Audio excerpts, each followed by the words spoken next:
इस कार्यक्रम में उपस्थित आसाम के लोकप्रिय मुख्यमंत्री डॉक्टर हेमंत विश्व शर्मा जी, असम लोकसभा के और विधानसभा के स्पीकर और मेरे मित्र श्री विश्वजीत देमारी जी,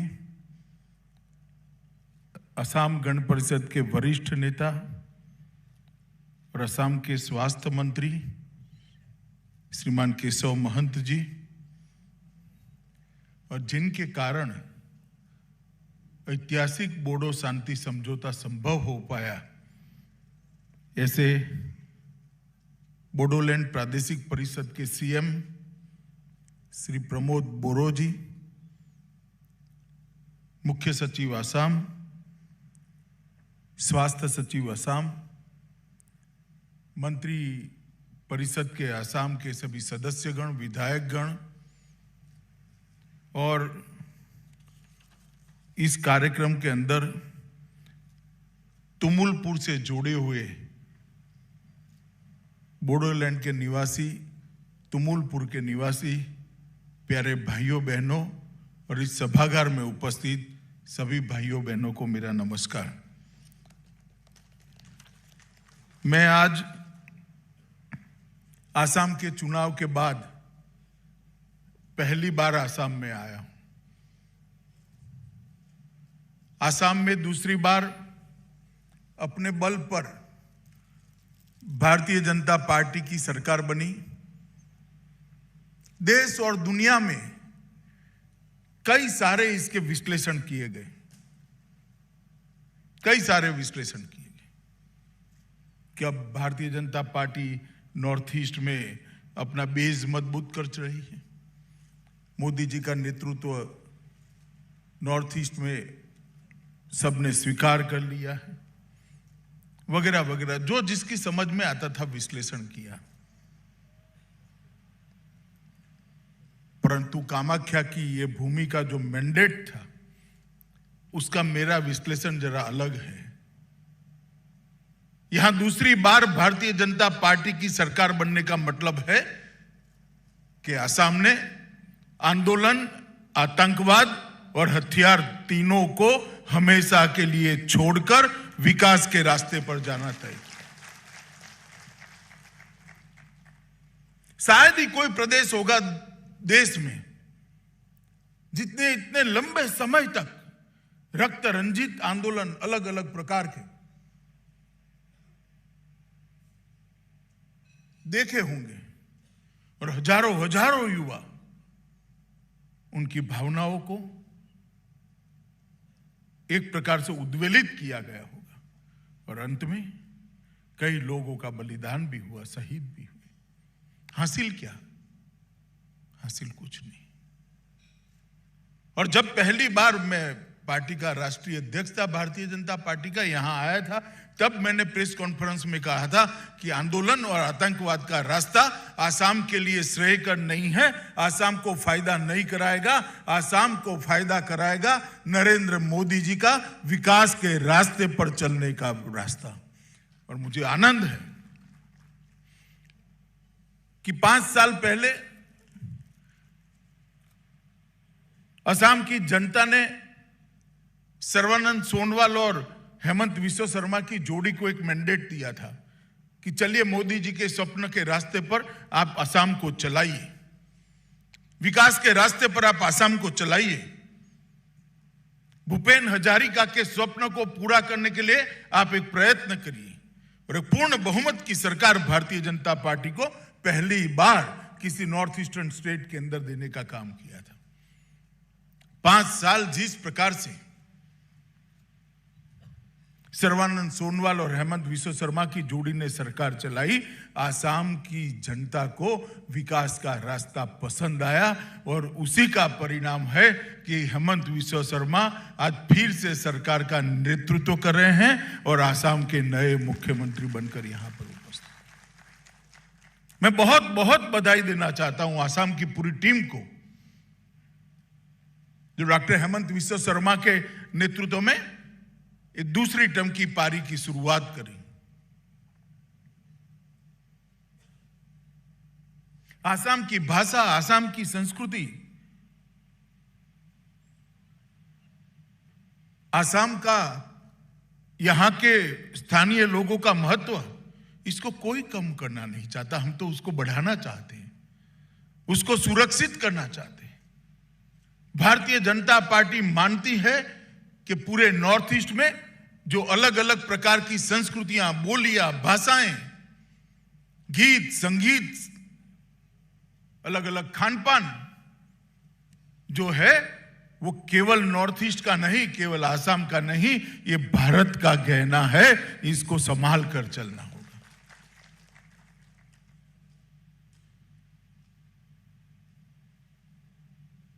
और हेमंत बिस्वा शर्मा, अब इसको आगे बढ़ाने का दायित्व तो आप पर आया है।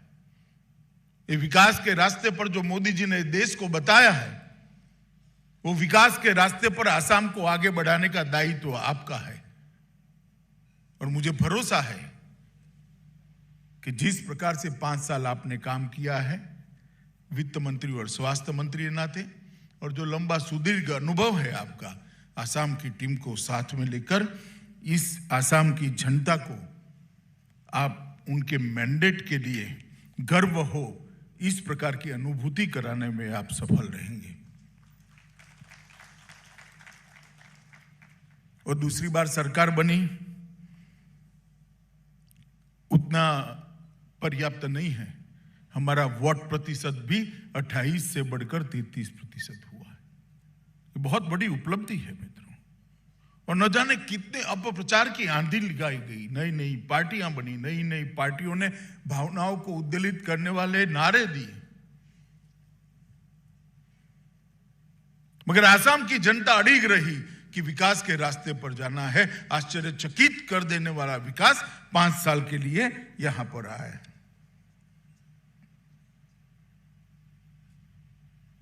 और मैं आज कहना चाहता हूं कि भारतीय जनता पार्टी में ही यह संभव है कि कोई व्यक्ति सफल मुख्यमंत्री रहते हुए दोबारा मुख्यमंत्री न बने, दूसरा बने। और बड़े हृदय से सर्बानंद जी ने हेमंत बिस्वा शर्मा की पीठ थपथपाई, और वो आज भारत की कैबिनेट के अंदर कैबिनेट मंत्री भी हैं। तो असम को तो 2 और से फायदा हुआ है भाई। हेमंत जी मुख्यमंत्री बन गए और सर्बानंद जी कैबिनेट मंत्री बनकर आसाम की चिंता कर रहे हैं। और पूरे नॉर्थ ईस्ट को देखें तो आजादी के बाद आप सूजी खंगाल कर देख लीजिए, कभी नॉर्थ ईस्ट से 5 मंत्री भारत की कैबिनेट में नहीं रहे हैं। वो पहली बार नरेंद्र मोदी जी के कैबिनेट के अंदर हुआ। 5 मंत्री नॉर्थ ईस्ट क्षेत्र से। यही बताता है कि भारतीय जनता पार्टी और नरेंद्र मोदी जी की प्रायोरिटी में नॉर्थ ईस्ट कहां खड़ा है। हम चाहते हैं कि नॉर्थ ईस्ट के जनता की भागीदारी देश के विकास में बढ़े, और देश के विकास में नॉर्थ ईस्ट की भागीदारी बढ़े। ये दोनों जब समाप्त होगा तभी नॉर्थ ईस्ट भारत को भी विकास का पूरक बन जाएगा। आजादी के पहले जीडीपी जो था वो आज हमारा आना चाहिए। मित्रों, आज मैं इतना कहना चाहता हूं कि पूरे नॉर्थ ईस्ट के अंदर एक विकास की यात्रा मोदी जी ने चालू की है। मोदी जी अपने आप में अकेले एक ऐसे प्रधानमंत्री है जो केवल 6.5 साल के अंदर 35 बार नॉर्थ ईस्ट का दौरा करे हैं। 35 बार।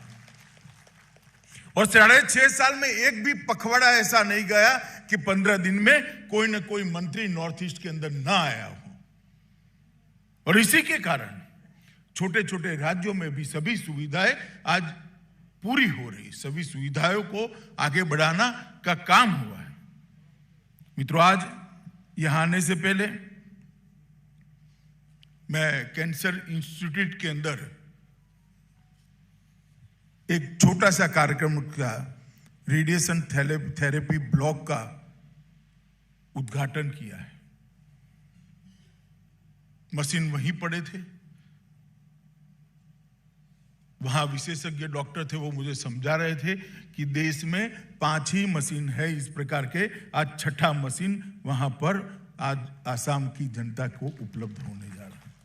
आप कल्पना करिए, इतने बड़े देश में 5 ही मशीन है, इसमें से 6ठा मशीन आज आसाम की जनता को मिल रहा है। और लंबे समय के शासन में कांग्रेस ने नॉर्थ ईस्ट को वादों के अलावा कुछ नहीं किया, मगर कभी वादे समाप्त नहीं।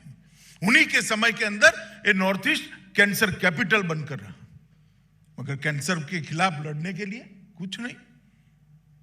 मुझे याद है, मैं पार्टी का अध्यक्ष था, 2018 में यहां आया था। टाटा ट्रस्ट के चेयरमैन श्री रतन टाटा, सर्वानंद सोनोवाल और हेमंत विश्व शर्मा के साथ एक बहुत बड़े कैंसर के अस्पताल का भूमि पूजन मेरे हाथों से यहां कराया गया था। वो अस्पताल तो बन रहा है, मैं देख कर आया अभी रास्ते में। हेमंत जी ने कहा कि दिसंबर आते आते मोदी जी के हाथ से इसका उद्घाटन कराएंगे। तो न केवल आसाम परंतु पूरे नॉर्थ ईस्ट को, पूर्वोत्तर को कैंसर के खिलाफ लड़ने की एक बहुत बड़ी सुविधा अपने मुहाने पर आसाम के अंदर पूरी हो जाएगी। उनको दिल्ली जाने की जरूरत नहीं पड़ेगी। और इसके साथ साथ कई सारे लेवल 2 के अस्पताल और लेवल 3 के अस्पताल बनने वाले हैं। और इसके अलावे नॉर्थ ईस्ट के हर राज्य के अंदर एक लेवल 3 का अस्पताल बनेगा, जो ऑपरेशन के बाद की ट्रीटमेंट है अपने राज्य के अंदर भी राज्य के अंदर ही कर पाएंगे। उनको आसाम में, गुवाहाटी में आने की भी जरूरत नहीं। मैं मानता हूं कि जिस प्रकार का असम सरकार का और हेमंत जी का पास्ट रिकॉर्ड है, इस समय पर पूरा होगा और आसाम के अंदर एक बहुत बड़ा कैंसर के खिलाफ लड़ने का एक सेंटर भी बनेगा। यहाँ रिसर्च भी होगा और रिसर्च के बाद यहाँ से रिसर्च किए हुए पेपर हमारे आसाम के बच्चों के दुनिया भर में पढ़े भी जाएंगे। मित्रों, आज तुमुलपुर मेडिकल कॉलेज के शिलान्यास अभी हमने यहाँ किया।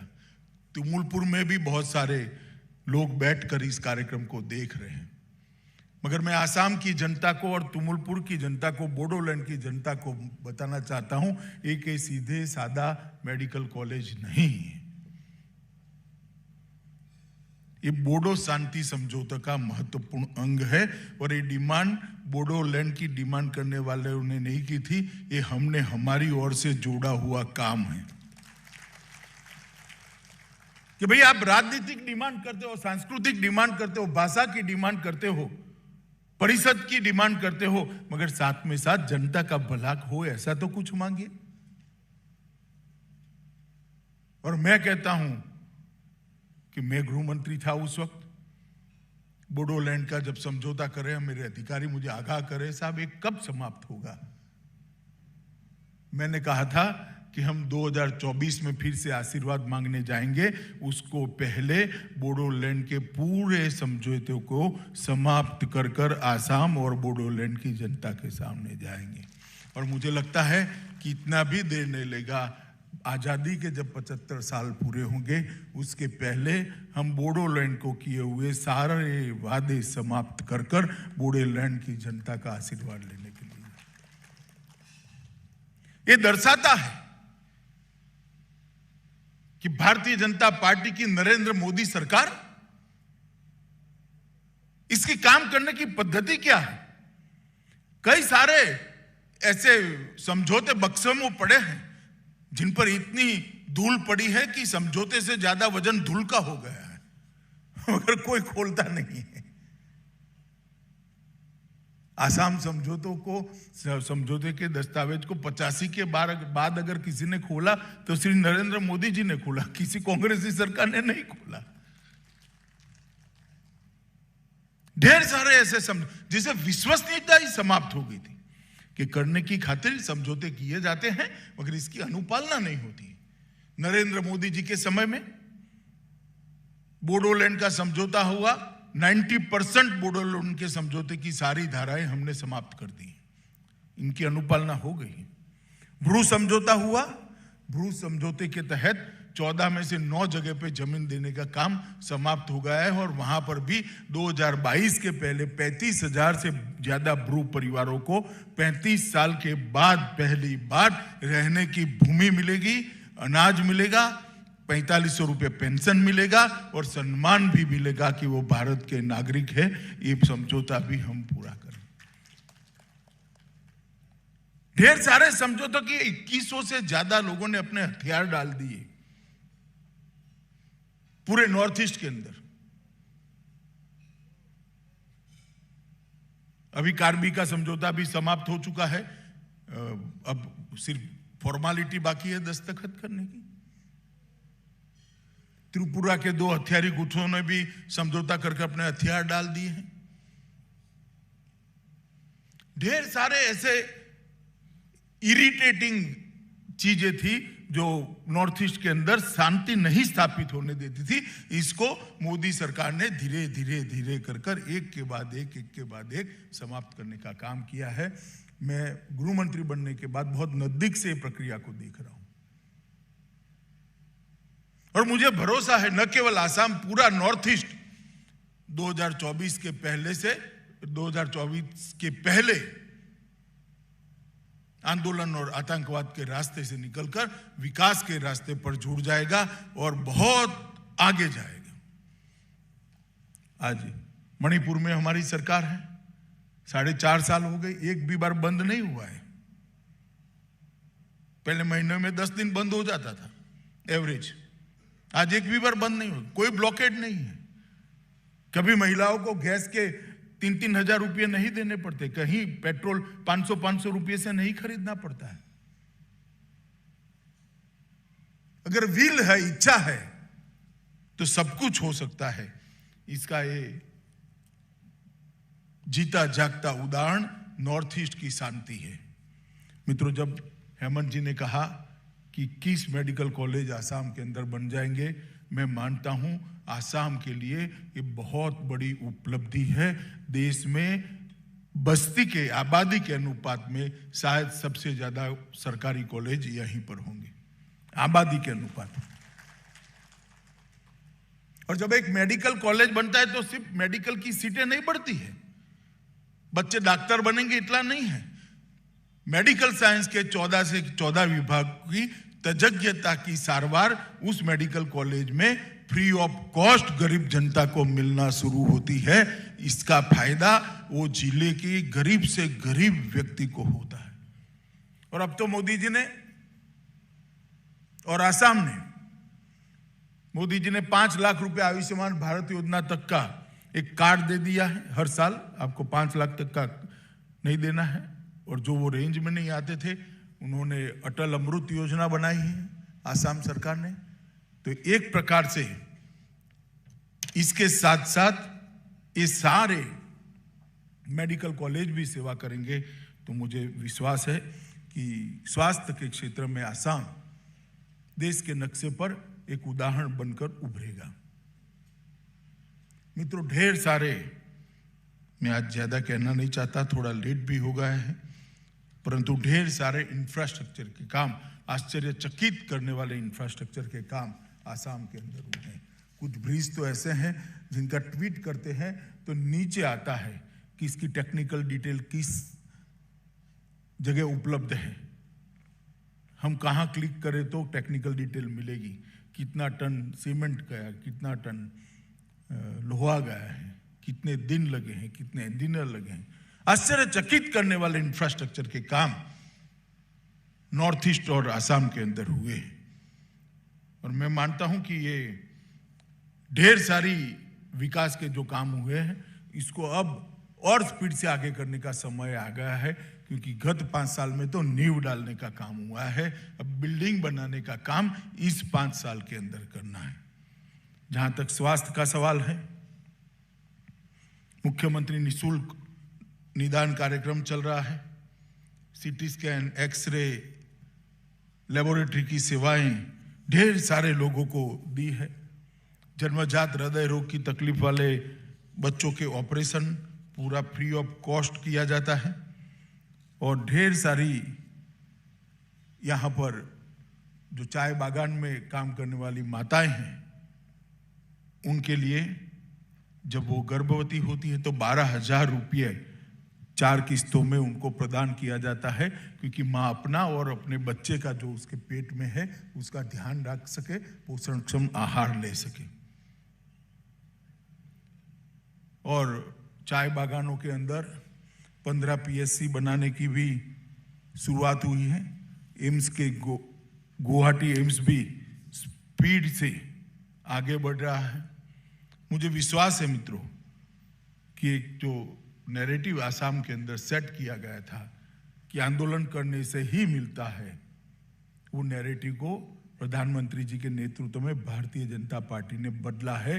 प्रधानमंत्री जी की नीतियों ने बदला है कि विकास के लिए आंदोलन करने की जरूरत नहीं है, विकास के लिए सहयोग करने की जरूरत है, परिश्रम करने की जरूरत है।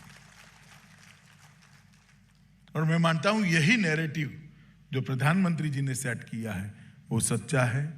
मैं आज पूरे आसाम की जनता को हृदय से बहुत बहुत शुभकामनाएं देना चाहता हूं, क्योंकि कैंसर का जिस प्रकार का कॉम्प्लेक्स यहाँ पर बनता हुआ मैं देख रहा हूं। 2018 में मैं इसका भूमि पूजन कराया था। कोविड के 1.5 साल हो गए, मगर काफी मतलब शायद अंदर थोड़ा कॉस्मेटिक ही बाकी है ऐसा मुझे लगता है। हेमंत जी दिसंबर में इसका प्रधानमंत्री जी के हाथों से उद्घाटन कराने वाले हैं। और आज मुझे विशेष आनंद इसलिए है कि बोडोलैंड समझौता जब हुआ, वो ऐतिहासिक समझौते में मैं उपस्थित था। प्रमोद जी भी यहाँ है, देमारी भी यहाँ है, हेमंत विश्व शर्मा भी यहाँ है। और आज इसकी एक महत्वपूर्ण शर्त पूरी होने जा रही है। और तमुलपुर के लोग जो वहाँ बैठे हैं उनको भी मैं बहुत बहुत बधाई देता हूँ कि आपके जिले के अंदर ये मेडिकल कॉलेज आपके स्वास्थ्य की हमेशा चिंता करेगा। और आने वाले दिनों में, जैसा मैंने कहा, बोडोलैंड के लोगों को मैं आश्वस्त करना चाहता हूं कि सारे वादे जो नरेंद्र मोदी सरकार ने किए हैं आज़ादी के 75 साल के पहले हम समाप्त कर कर आपके सामने आशीर्वाद लेने आएंगे।